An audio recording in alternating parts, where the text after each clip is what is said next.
All right, guys, welcome to our master shower, and it is big. But just imagine if we got all the tile put in, it's grouted, it looks fantastic, and then we got a water leak. Yeah, water. So waterproofing, and I can't stress this enough, guys, it's probably the most important thing you can do in a shower. It's gonna prevent water from destroying the shower and everything else underneath it, plus costing you guys a small fortune to get it repaired.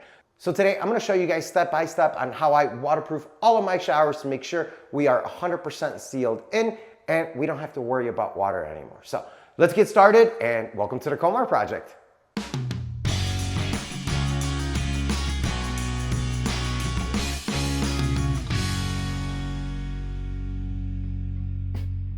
All right, so this shower is going to get waterproof like every other shower that I do, except for one small detail. It has a trench drain that requires one extra step. So for that reason, I'm also going to show you parts of my daughter's shower, which is your more of a typical layout with a regular drain. The first thing that I want to do is clean off any of the drywall mud that might be left behind from the construction process and remove those stubborn product stickers from the backer board. I definitely don't want to be applying the liquid membrane over that because it may affect it over time. Then once everything is cleaned up, I can cover the floor with tarps, or in this case, a leftover shower liner to protect it from the mess that I'm about to make. Now, the first thing that I do in any shower is to seal up the backer board joints with a waterproof tape. This one is from a system called Weedy, and it's got a thin waterproofing membrane with a fuzzy fleece on it so the thin set can grab onto it. It's 5 inches wide and you can use it on just about every seam in your shower, and you can get pre-made inside and outside corners as well that make life much easier. I'm going to be starting with the shower nook since this is a good place to practice and get the feel of how this tape applies before tackling the base of the shower where it's crucial to get it right. To start, I'm going to apply some thin set, same stuff that I use for laying tile, to the bottom front of the niche and place the tape over the top of it and smooth it out with my trowel. Now, you don't have to go all the way into that corner, but pretty close, maybe about a ½ inch off. That way we have plenty of overlap when we start layering the next pieces on top of it. And I'm actually going to jump into my daughter's shower for the niche portion of this video because it's a little bit more room in there to move the camera around. That way you guys can see a little bit better as to what's going on. Plus, it's a more of a realistic nook instead of the 5-foot high niche that we have in the other shower.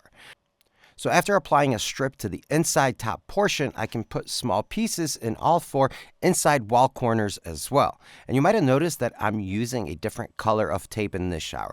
And you're right, this is Red Guard. My local store ran out of Weedy, so I jumped to this one for this shower since there's not that much of a difference between them and the application is exactly the same. I'll get a little bit more in depth in the differences between the two types a little bit later in this video, but right now let's apply the tape to all the other corner seams in this niche, starting with the inside back.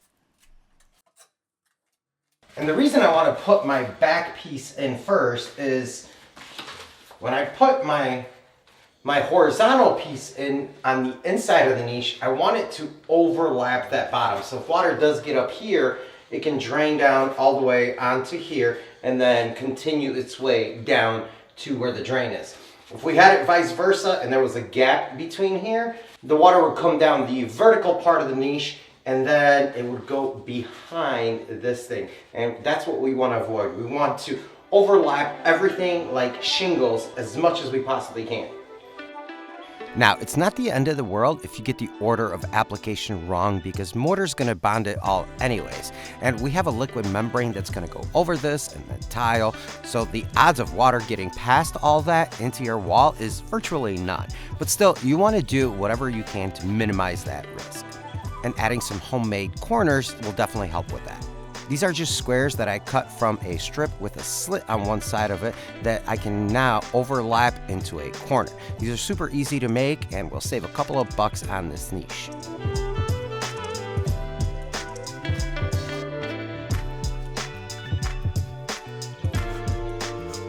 Once I have that corner installed, I can move on to overlapping the inside seam and then finish off with the top inside corners. And that's pretty much it for this niche, except for those outside corners that we still have to apply. All right, for the outside corners, I like to use pre-made corners. It just makes things a lot easier. And these are $2.50 a piece. So for 10 bucks, I can get all of my outside corners done.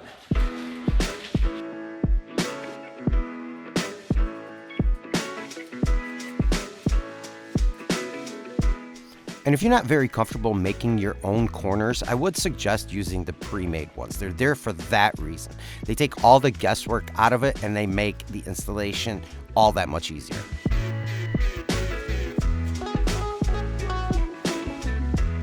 Now, before I can move on to installing the tape on the base of the shower, I do need to handle the sealing of my trench drain first.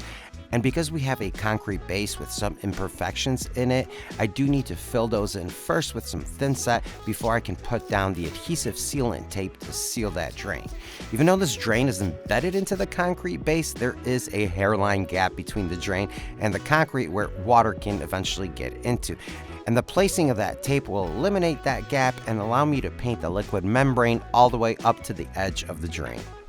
So once I have the floor smoothed out, I can peel back the packaging tape on the drain, clean it really well with mineral spirits, and place the tape about 1/8 of an inch from the edge so it won't be visible once everything is tiled up to that edge.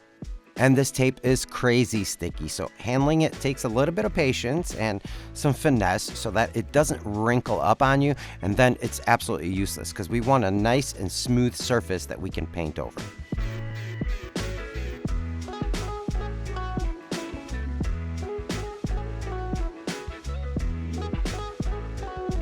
With the drain sealed up, I can tackle all the inside corners at the base of the shower. And because this is where most of the water is going to sit and pool up if your drain gets clogged, I will always use pre-made corners. This is not a place where you want to save a couple of bucks. The niche, sure, water's not going to build up a whole lot over there anyways. But at the base, we don't want to cut any corners. And the same thing goes for the curb. This is again my daughter's shower, and she has one of those step-in curbs that locks the base into the shower, and all the inside and outside corners associated with it will always get pre-made corners that start at the bottom and work their way up the curb just like shingles. And just to make sure I'm doing it right, the curb inspector showed up to check on my progress, and I think everything was to his liking since he fell asleep on it. Dude, what's up?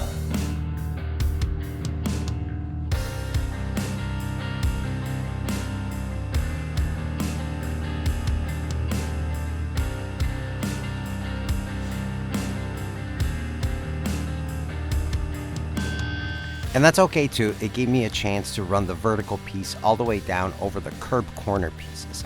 And then once the inspector decided to give his full approval and moved his glorious viewing position, I can apply the tape on the inside base of the curb and over the top section, followed up by the outside to finish up the curb in my daughter's shower.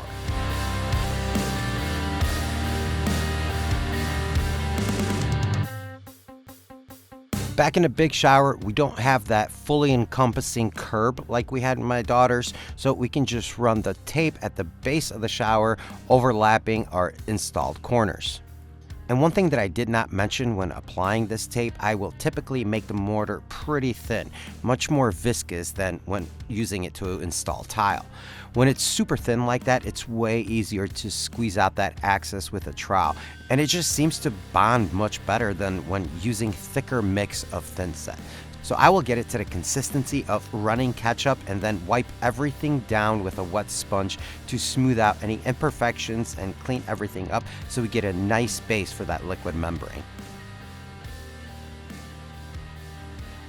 Then once I have all the inside perimeter done, I can move on to putting the vertical pieces on the seams by overlapping to the base and just moving up the shower, repeating that entire process on the horizontals and verticals until I get all the way up to my window, which I do have to take a little bit of a different approach. But first, let's talk about the differences in the tapes that I have been using up to this point. All right, so we're starting to work on this window, and you might be thinking to yourself, wait a minute, Bart's been using Weedy this entire time, and all of a sudden, he's using Schluter. There's nothing that says you can't use them other than the manufacturer of this and the manufacturer of this. They're gonna say that you can't interchange them. because they're in competition with each other, right? But essentially, they do the same exact thing, and they're pretty much made of the same thing. They're gonna have a rubber core on the inside, something like polyethylene, with a non-woven polypropylene fabric on the outside, and that's what kind of bonds your mortar to it. They feel exactly the same, different colors. But I've seen a lot of DIYers and homeowners that are using the Schluter, and a lot of contractors are using the Weedy. And that's because this is half of the price than this. Contractors are gonna try to save money because they have 10 bathrooms they're doing. If you're just doing one and you wanna stick with this stuff, by all means, I've used it before, it's great. I've used this stuff before, it's great. Use other stuff, they're all gonna do the same thing. So if you can save a couple of bucks, go for it. It's up to you what you use. I'm gonna use both of them, interchange them, because I know it's gonna work. The only thing that you do have to worry about is the warranty. If you do have a failure at some point, these guys are gonna say that this failed, these guys are gonna say that this failed. So up to you, but my store ran out of these, so I had to buy these, and we're just gonna use them. Yeah. With this window, the process is partially the same. I start off at the bottom and work my way up by overlapping the pieces with one minor exception.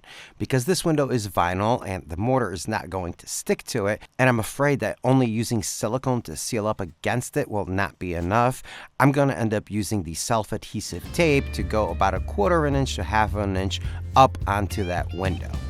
Then once all the tile is installed, it's going to cover up that seam and you won't see it. But this way I know that my framing is protected from any water that may come down that window from overspray.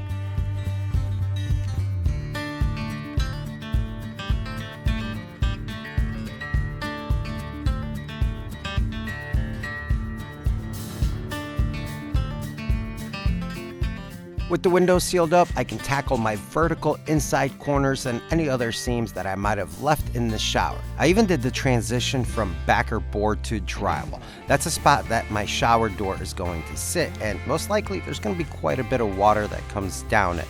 So that waterproofing tape needs to overlap onto the curb, or in this case, the floor.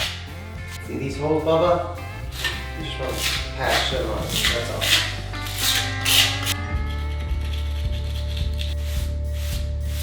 Alright guys, so all the dirty, messy stuff is all done. We know the shower's never gonna leak, but we have to add the liquid membrane on next. So this is a latex membrane, Pro Shield. There's a lot of products out there. There's Red Guard you can get at your home store. I like this one because it's readily available to me, it's inexpensive, and it's gonna work great in the shower. So what it does is it creates a moisture barrier, a water barrier between your tile and your walls, and it also creates a little bit of soft cushion between the floor and your tiles. Concrete can sometimes crack, crack everything up above it because it's all connected, right? So having a membrane, a soft, flexible membrane in between them will kind of cushion that cracking process. So if your concrete does crack underneath, hopefully it won't crack the tile. It's not 100% because things are gonna do what they do, right? But we're gonna be putting this stuff down and it doesn't get any easier to put it down. So let's go. I start by brushing all of my corners with a regular paintbrush, and this really doesn't matter where you start. I'm going from the bottom because it's convenient for me, but it literally makes no difference if you start high or low, or if you start with the corners before you do the wall, or vice versa. It will all combine like paint in the end, except it's a little bit more like a gel than a paint. So being sloppy with it is not a big deal. And even if you drop some of it on the floor, it makes no difference as long as you cover everything. And if you miss filling a screw hole, no need to mix any mortar. You can just use that sticky membrane and paint right over it. This stuff is very forgiving.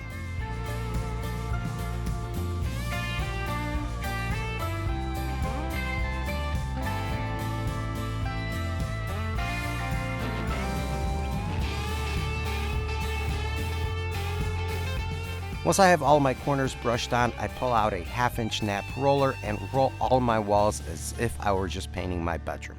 The application is that simple. It pretty much doesn't get any easier.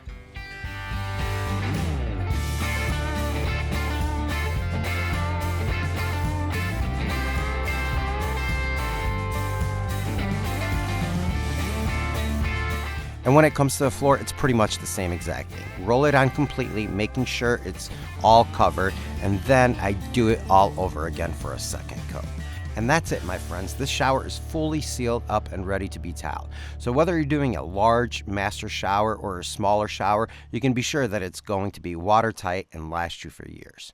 So thank you so much for joining me on this experience. If you guys have any questions about this process or comments, just drop those down below. And don't forget to follow along as we finish this entire house renovation. We are almost there.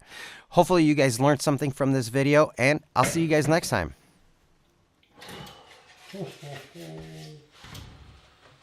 I like you on this one. All right, last row. I drop a lot of mud. And I get a lot of it in my mouth. You're eating Duroc. What is wrong with you, buddy? Cut it out. No eating Duroc. This is a curb. This is not food. No. Okay, go back to sleep.